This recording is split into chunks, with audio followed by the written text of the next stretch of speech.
माँ ही जिंदगी। सरस्वती, सार प्लस स्वती। सार मतलब ब्रह्मांड, स्वती मतलब भीतर।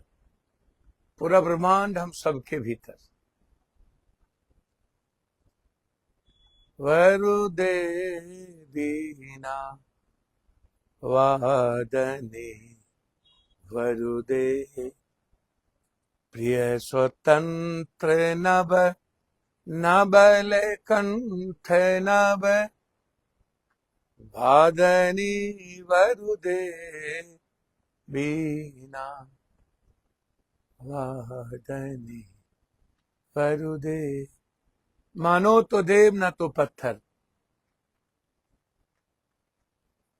इसीलिए दुनिया कहती है भारतीय आध्यात्मिकता, सनातन भारतीय संस्कृति, भारतीय सभ्यता मनोरम है, सर्वधर्म संभव है, वसुधैव कुटुंब है, सार्वभौमिकता है। विवेकानंद का दर्शन वही कहता, गुरु गोविंद गुरु नानक का संपूर्ण जीवन और चरित्राचरण उसी बिंदु पर जाके रुक जाता है। बुद्ध भी बुद्धम शरणम गच्छामि, संगम शरणम गच्छामि। शब्दों का एकाकीकरण एक ही है, प्रेम का। आत्म मोक्षार्थम जगत हिताय। संपूर्ण मानव का कल्याण, जीव का कल्याण, सबका कल्याण, पड़ोसी का, परिवार का कल्याण और खुद के मोक्ष की कल्पना हम छोड़ दें, ईश्वर पराधीन हो जाए और ईश्वर पर छोड़ दें। हमारी नियति, हमारा नियत बिल्कुल ईश्वर के अनुरूप हो, हमारा चरित्र ईश्वर के अनुरूप हो। माँ वादिनी वीणा। सारे छात्रों को का कल्याण हो और हर तरह की बुराई संकट से ईश्वर उन्हें दूर रखे।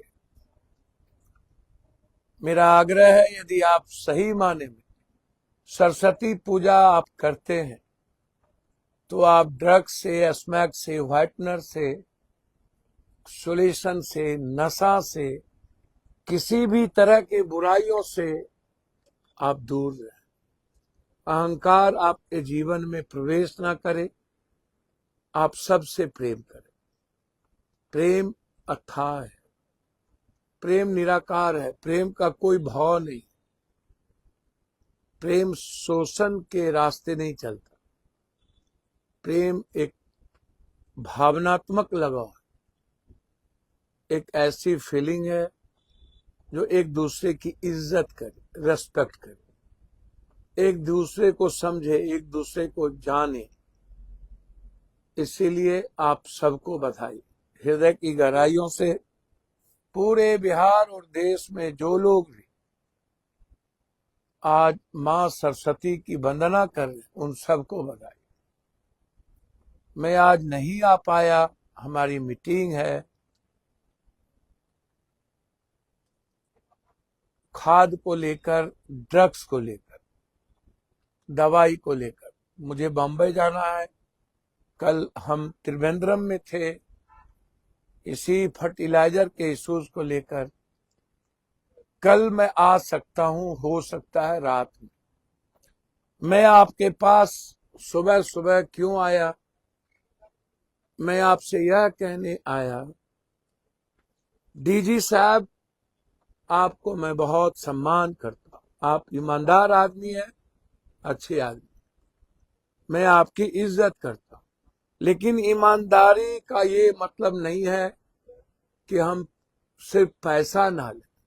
मैं जानता हूं कि आपको कोई खरीद नहीं सकता, लेकिन यदि कोई भी व्यक्ति को किसी कुर्सी पर किसी व्यक्ति के द्वारा प्रभावित कर लिया जाता है, सामाजिक कारणों से यदि आप प्रभावित या हम हो जाते हैं, या किसी को खुश करने के लिए या किसी जातीय आधार पर या सामाजिक आधार पर, तो वो भी हृदय से बेईमानी। ईमानदारी का मतलब है होल आचरण, चरित्र से ईमानदार हो। आपसे बहुत अपेक्षा है, उम्मीद है, और मुझे तो बहुत उम्मीद है। आप आज हैं, कल नहीं रहेंगे, हम अभी हैं। शायद भगवान को जो मंजूर है वो कर ले। सर्वश्रेष्ठ तो वही है, जन्म तो वही दिए है, तय उन्हें ही करना है, अच्छा भी बुरा भी। अच्छा हो तब भी, बुरा हो तब भी। आपसे आग्रह है कि एक नहीं कितने बार एसआईटी गठन हुआ, याद करिए।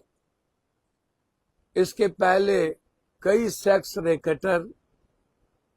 रैकेट हुआ, कितने एमएलए एमपी को सजा हुई बलात्कार के केस में,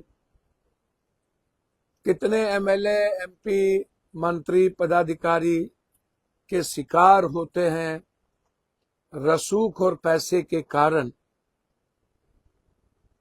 जनता उन्हें ही वोट देती है। मैं यह नहीं कहता हूं कि जनता दोषी नहीं है, आप दोषी हैं। मैं नहीं मानता कि सिर्फ शासन ही दोषी है, प्रशासन ही दोषी है। सीतामढ़ी में क्या क्या बातें करते हुए नहीं सुनी गई, लेकिन जनता ने वोट दिया। इस तरह कितने बच्चियों का शोषण एमएलए के द्वारा, पदाधिकारियों के द्वारा, औरतों का शोषण, वकील का शोषण, जज बनाने के नाम पर, तो कभी किसी के नाम पर। सब कुछ पूरी दुनिया देखती है, लेकिन समाज पर कोई फर्क नहीं पड़ता। मैंने पहले भी कहा, जब मणिपुर की बलात्कार, जो 10,000 भीड़ के सामने बारी बारी से नंगे करके बच्चियों के साथ बलात्कार जातीय आधार पर मत्तो और कुकी के झगड़े में हुआ और देश मौन रह गई, सिस्टम मौन रह गया और हमारी सरकार कुछ नहीं की, तो इस कंट्री में कुछ भी संभव नहीं। और तब जब पूरी तरह पश्चात सभ्यता भारत और बिहार पर हावी है, ड्रग्स स्मैक का पूरा खेल हमारे बच्चों के द्वारा, हमारे बच्ची के द्वारा किया जा रहा है।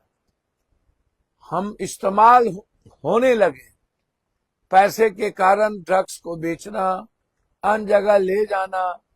जब हम गलत मनोवृत्ति और प्रवृत्ति के साथ पैसे के लिए यदि हम रसूखदार लोगों के पास किसी न किसी गलत आदतों और काम के लिए जाएंगे, तो हम शिकार तो होंगे। मैं यह नहीं कहता हूं कि यह दोषी आप हैं, लेकिन यह बात तो सही है ना कि डर नाम की चीज नहीं बची, इकबाल खत्म हो गया। यही वक्त था डीजी साहब, आपको और हमारे भाई जो हमारे से छोटे हैं, हम भी शकुनी चौधरी साहब को पिता के नजरिए से देखते रहे। आज उन्हें हीरो बनने का पूरा मौका था, बन सकते थे। मेरा कुछ भी नहीं कहना है, मेरा कहना यह है कि इसके पहले भी एसआईटी की जांच हुई, कई बड़ी बड़ी घटनाएं घटी। आपको याद होगा, बाढ़ के विधायक लोगों का बेटा एक बलात्कार केस में बच्चियों के साथ शोषण में फंसे थे। बड़ी चर्चा हुई थी, लेकिन वो केस दब गया, वो केस नहीं चली। एक होटल में बड़े बड़े मेयर, बड़े बड़े लोग सेक्स रैकेट में फंसे थे, जेल गए। क्या हुआ? इस तरह एक घटना तो है नहीं, कई ऐसी घटनाएं हैं। अभी आपको याद होगा, डीजी साहब, पुलिस मेंस एसोसिएशन के अध्यक्ष के लड़के ने गोली चलाई, और वो गोली चलाने के बाद हाय तौबा मचा, बोरिंग रोड पर भी गोली चलती रही, लेकिन वो केस दब गया और पुलिस मेंस एसोसिएशन के अध्यक्ष के बेटा होने के नाते वो जेल भी नहीं गए, जबकि वो पुलिस पदाधिकारी पर गोली चला। याद कीजिए, इंडिगो के चेयरमैन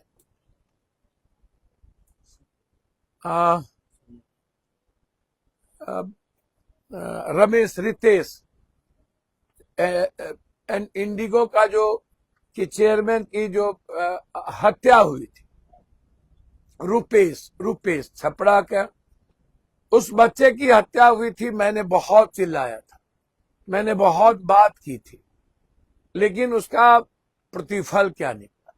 आप एसआईटी जांच किए, एसआईटी जांच में आपने रोडवेज की बात कह दी, कथा हो गया। एसआईटी जांच में आपने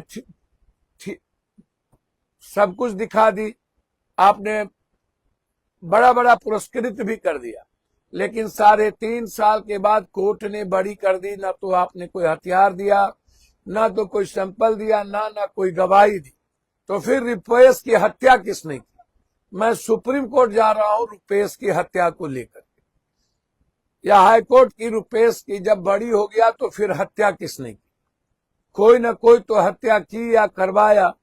उसमें सत्ता के बड़े बड़े शीर्षस्थ लोग इन्वॉल्व हैं।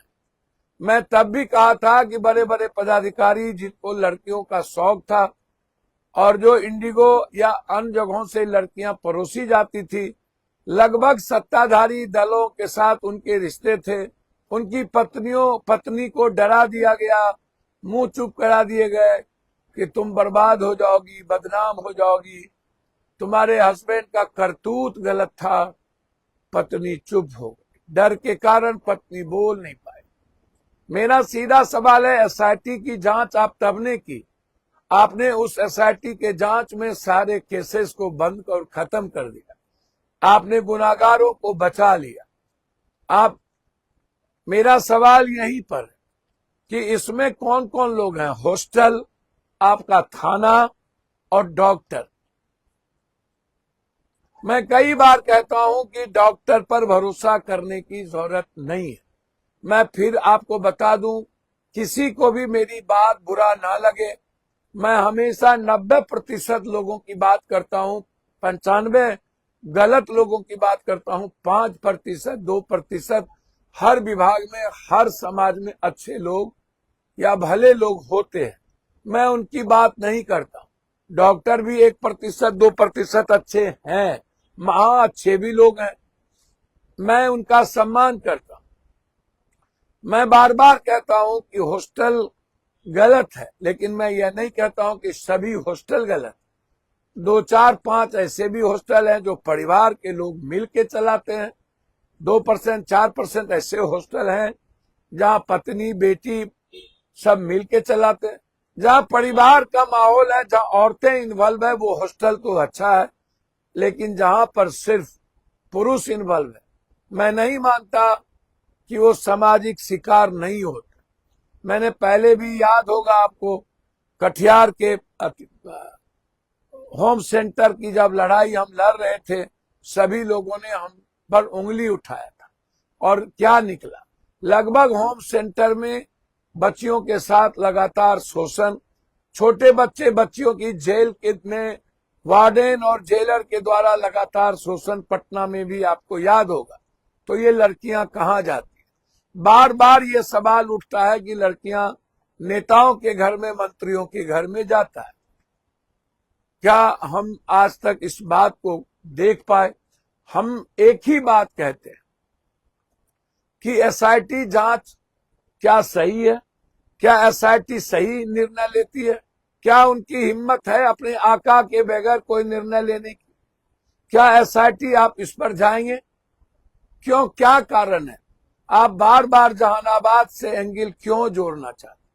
ड्रग्स खरीदे, आप 1 तारीख से के पार्टी से क्यों नहीं? जब मैं आपको आज 20 सालों से कह रहा हूं कि लगभग ऐसे हॉस्टल, चाहे वो कंकर बाग हो, गर्दनी बाग हो, महेंद्रू हो, चाहे पटना के या बिहार के किसी भी हिस्से में हो, चाहे बोरिंग रोड हो, जहां जाइएगा वहां पर हॉस्टल के अंबार है। क्या कारण है कि आपने हॉस्टल को मानक तय नहीं किया? आप कितने ऐसे हॉस्टल हैं जिनको पास कागजात है? कुछ हॉस्टल वाले आपसे कहते हैं लाइसेंस दे दो, आप नहीं देते। 2 थाने में 5-5 हजार हॉस्टल, क्या ये गैर कानूनी नहीं है? गरीब लोग 60 सालों से कहीं रह रहे हैं, कहीं नदी पर, कहीं नाले पर, कहीं सड़क के किनारे, आप उस पर बुलडोजर चलवा देते हो क्योंकि आपको उनकी जमीन माफियाओं को देनी है, उनका सुनने वाला कोई नहीं है। लेकिन करोड़ों अरबों रुपया का, मैं मनीष रंजन का जिक्र क्यों करता हूं? मनीष रंजन मात्र कोरोना के समय 12,000 रुपया कमाते थे। 12,000 कमाने वाला व्यक्ति कोरोना और इतने बीच में 100-200 करोड़ के मालिक, मोटे मोटे चेन का मालिक कहां से हो गया? उन्हें एक एक्स एमपी के साथ कोरोना में गैस सिलेंडर का काम करने का मौका मिला। लगातार कभी गया के रसूखदार लोगों के साथ उनको बचाने का प्रयास, कभी पटना के विधायक के बेटे, कई ऐसे विधायक हैं जिनका नाम मैं लेना उचित नहीं समझता और मैं लूंगा भी, लेकिन कौन कौन ऐसे लोग हैं? गया से क्या सरोकार मनीष रंजन का रहा, जहानाबाद से क्या सरकार, नालंदा से क्या सरोकार रहा, पटना से क्या सरोकार रहा। मैंने कई बार कहा कि क्या आप इस एंगल पर काम क्यों नहीं करते? ये जो पार्टियां चलती है बड़े बड़े घरों में, बड़े बड़े अपार्टमेंट में, उनमें कौन लोग होते हैं? या तो पदाधिकारी के बेटे होते हैं, पदाधिकारी और नेता होते हैं, या नहीं तो इन लोगों के बच्चे होते हैं, या फिर पैसे वाले लोग होते हैं। ये पैसे वाले लोग 14 साल 17 साल आपने देखा होगा, बीजेपी के एक नेताओं के द्वारा लिस्ट जारी है कि हम कितने लेंगे, 30,000 में क्या करेंगे। हमारा सवाल सीधा है, हमारी बच्ची गलत नहीं है, लेकिन मेरी बच्ची को सामाजिक चकाचौंध में दिखा करके उनका शोषण किया जाता है। क्या 1 तारीख की घटना नहीं है? क्या इस चुनाव में सैकड़ों 17 साल की बच्ची, 14 साल की बच्ची को आंख में धूल झोंक करके परोसा नेता को नहीं गया? क्या ये नेता लोग सही हैं? जो नेता होटल में रहते थे, क्या उस होटल की जांच आप करेंगे? क्या उसकी सीसीटीवी फुटेज, पटना में जितने नेता जिन जिन होटल में रहे हैं, मैं चाहूंगा उस 1 से 2 महीना के अंदर उन होटल के रूम के गली का और उस होटल के लॉबी का और लिफ्ट से जहां जाता है और लिफ्ट से निकलता है उसकी जांच होनी चाहिए। क्या आपको हिम्मत है? जो लोग पप्पू यादव को गाली देते हैं आप खूब दीजिए, लेकिन मेरी बात को भी तो स्वीकार करिए। गाली दीजिए, मां बहन करिए, जो मन में हो बकिए, लेकिन हमारी बात को स्वीकार करिए। मैं चाहता हूं कि इसकी जांच हो। हॉस्टल के मालिक, आपको पता है, ना मैं मरने से डरता हूं और ना मैं खीखर भोकी से डरता हूं। मैं दुनिया में किसी भी पीएम सीएम से नहीं डरता। जो मन में आवे कर लीजिए। मैं मरना, मुझे जीने का कोई शौक नहीं है, लेकिन मैं किसी हॉस्टल या हॉस्पिटल के खिलाफ नहीं हूं। लेकिन क्या बुद्धा हॉस्पिटल की चर्चा ना करूं, प्रभात की चर्चा ना करूं? ये सतीश प्रेस कॉन्फ्रेंस कर रहा था, किसके आका के कहने पर प्रेस कॉन्फ्रेंस बंद कर, कहां गायब हो गए?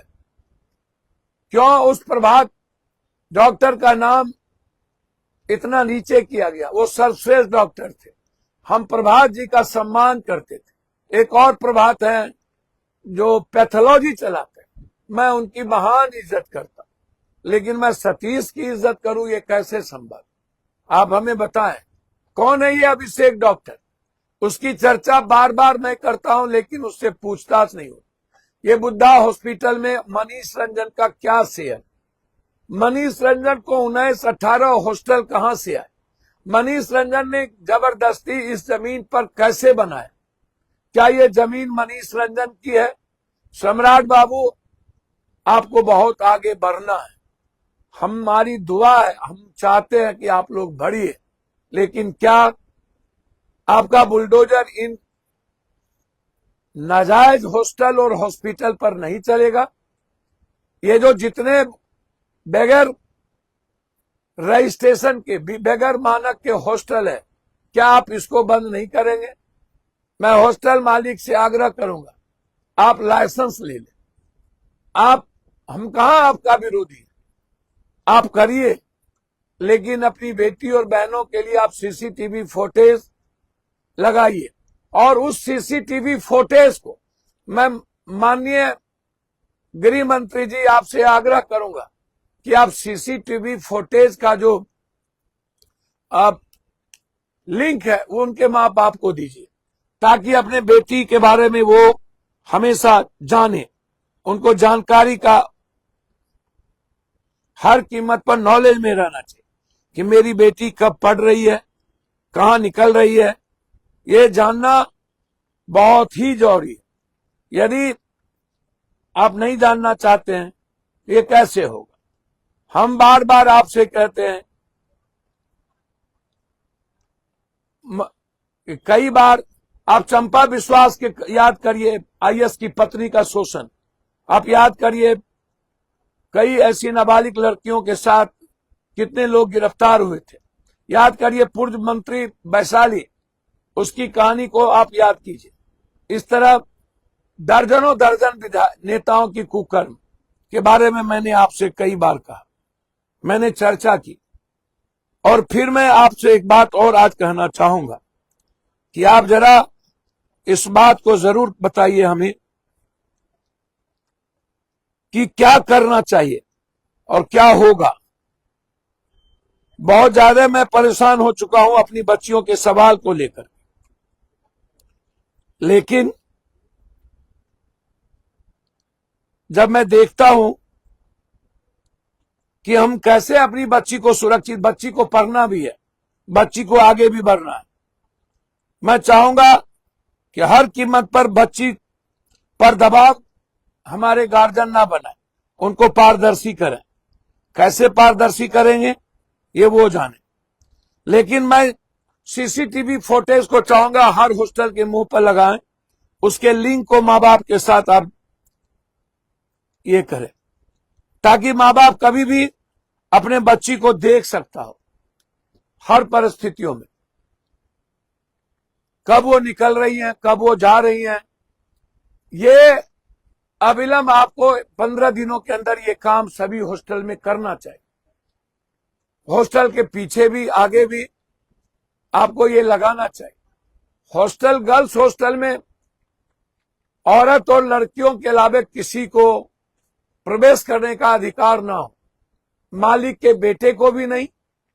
वह बाहर ऑफिस रखे और उस ऑफिस के आगे पीछे सीसीटीवी फुटेज हो। ये कानून और नियम प्रबंधन करना होगा। लड़कियों के मोबाइल हर कीमत पर पिता के साथ, मां के साथ लिंकेज,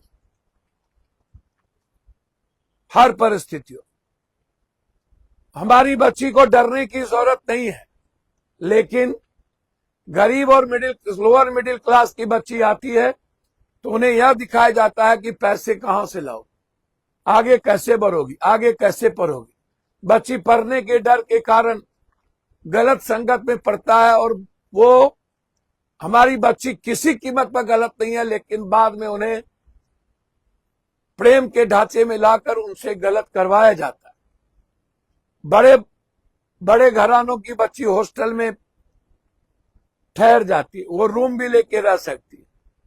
तो ये कई ऐसे मुद्दे हैं, हमें बात करनी थी कि आप क्यों उनके परिवार को टॉर्चर कर रहे हैं। एक, जबकि दवाई वाले ने सीधा इनकार कर दिया जहानाबाद में, आप बार बार इसे जहानाबाद ले जा रहे हैं। यदि मैं मान लूं जहानाबाद में मेडिकल खरीदा, मरा कहां, क्यों खरीदी, काहे खरीदा, 1 तारीख की पार्टियां से क्या संबंध थी। एक दोस्त ने इन्हें इस्तेमाल किया और बाद में कई रसूखदार के बेटों ने शोषण किया। क्या ये गलत है? क्या इसकी जांच नहीं होनी चाहिए?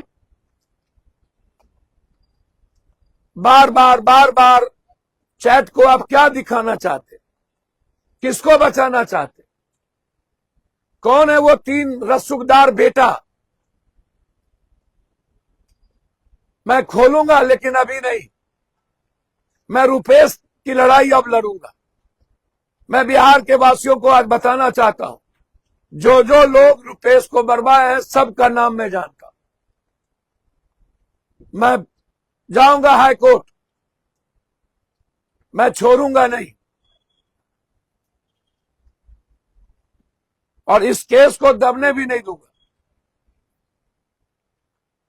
एसआईटी भगवान नहीं है और ना सीबीआई भगवान है। एसआईटी ने लगभग केस को पर दबाने की कोशिश हुई है जो पॉलिटिकलाइज हुआ है, और ये केस में चूंकि बड़े नेता और के बाल बच्चे हैं, इसीलिए इसको डाइवर्ट करने की कोशिश लगातार की जा रही। लगातार इतने दिनों के अंदर आप डॉक्टर को क्यों नहीं पकड़, आप अस्पताल, क्या कभी आपने सुना इतने दिनों तक थाना प्रभारी सस्पेंड ना हो, डिस्चार्ज ना हो? एएसपी साहब, आपका भविष्य बहुत लंबा है, आप अच्छा कर सकते हैं। क्या कारण है, किन कारणों से आप चुप हैं? कौन है ये विधायक जो डरा हुआ है? कौन है एक्स एमपी जो दिल्ली में आकर के डेरा डाल दिया, वो बिहार छोड़ दिया है किसको बचाने के लिए? कौन कौन लोग इसमें इन्वॉल्व? मैं इसीलिए आपसे ये बात कहना चाहता हूं, हाथ जोड़कर, कि परिवार को तंग मत करिए और इस केस को गलत दिशा में मत ले जाइए। कभी आप कहते हैं सीसीटीवी फुटेज खत्म कर दिया दुकानदारों ने, बारे बा, उस दुकानदार को क्या पता था कि ये घटना घट जाएगी? कभी आप कहते हैं 90 पत्ता खरीद लिया, कभी आप कहते हैं 6 पत्ता कर लिया। ये दो तरह के प्लांट क्यों करते हैं, ये तो आप खुद ही देख रहे हैं। मनीष रंजन ने कहा मैं देहरादून में था, क्या वो देहरादून में था? अब झूठ कितना चाहिए? 5 माला 3 माला बिल्डिंग पर क्या होता था? 20 तारीख तक हॉस्टल सील क्यों नहीं हुआ? सतीश कहां है? क्यों मारे गए? कौन कौन डोज दिया गया? और पीएमसीएच के डॉक्टर ने जब फोर्सेबल लिख दिया है, तो फिर आप, जब वो बॉडी नहीं बची तो आप किसको फिर से एम्स में क्या चाहते हैं? क्यों आप उसको, उस पोस्टमार्टम को, क्या जो डॉक्टर लिखा है उस पर एफआईआर होगा, वो गिरफ्तार होंगे, हो जाएंगे? और जो डॉक्टर फिर लिखेगा वो आधार क्या होगा? आधार तो वही होगा जो बॉडी देख करके लिखा गया। तो फिर आप किसको मानेंगे? अपनी गलतियों को छुपाने के लिए आप इस बच्ची का बलि का बकरा क्यों बना रहे? गलत हॉस्टल को क्यों बचा रहे? जो रजिस्ट्रेशन नहीं है उसका बंद क्यों नहीं हो रहा? क्यों आप पैसा खाते हैं? सारे पैसा आपके पास जाता है। इसलिए हाथ जोड़ता हूं, राष्ट्रपति अभिभाषण में नहीं होने दूंगा। यदि हमारी बेटी को 28 तारीख के पहले न्याय नहीं मिला, मैं वादा करता हूं पप्पू यादव, मैं सदन में इन मुद्दों को सबसे पहला दिन, यह मुद्दा उठेगा, देश की बेटी बचाओ, तब जाकर के नारा दो, यह वादा करता हूं। आप, बिहार की बेटी इतनी सस्ती देश की बेटी नहीं है। बारे बा, इसीलिए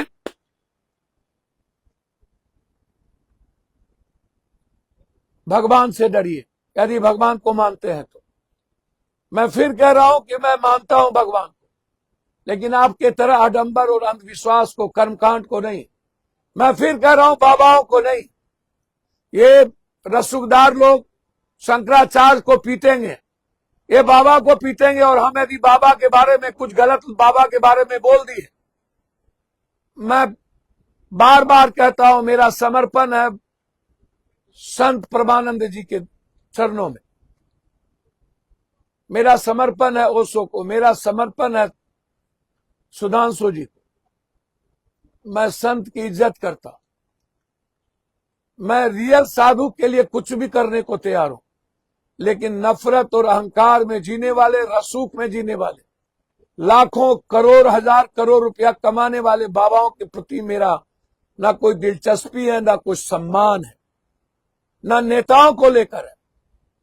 2-3% नेता भी सही नहीं है, सब के सब कुकर्मी है। मैं बार बार कहता हूं, नेताओं से बचाइए, नागनाथ सांपनाथ से नहीं बचिए, नेता से समाज को, इंसान को और बेटियों को बचाइए। ये नरभक्षी है पदाधिकारी नेता।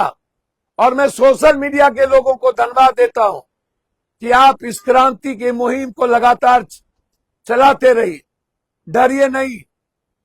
बड़ी मीडिया बिक गई, बड़ी मीडिया बंद हो गई, बड़ी मीडिया भी इसमें इन्वॉल्व है।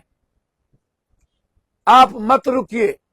सोशल मीडिया के नींव पर ही कुछ अच्छे व्यक्ति आज भी बिहार में जिंदा है, जिसके नींव पर यह आज जिंदा है, अन्यथा कब के दफन कर दिए होते। कहां चले गए वो रसूखदार नेता लोग?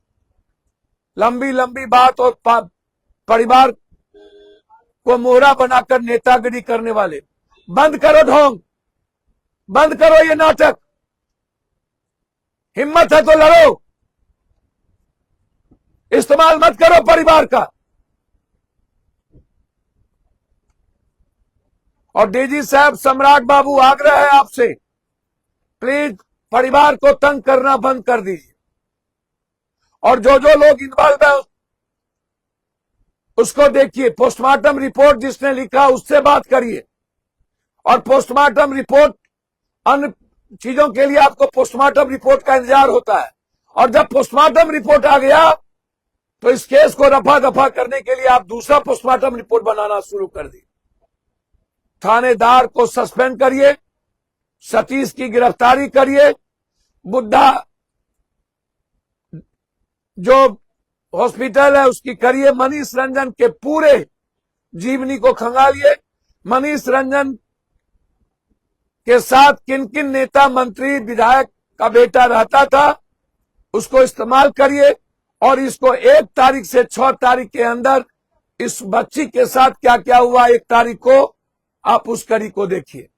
पुनः एक बार वंदन, अभिनंदन, नंदन, सभी छात्रों को बधाई। इस बेटी की न्याय के लिए संकल्प लीजिए सरस्वती वंदना के सामने, इस लड़ाई को झुकने नहीं देंगे। नमस्कार।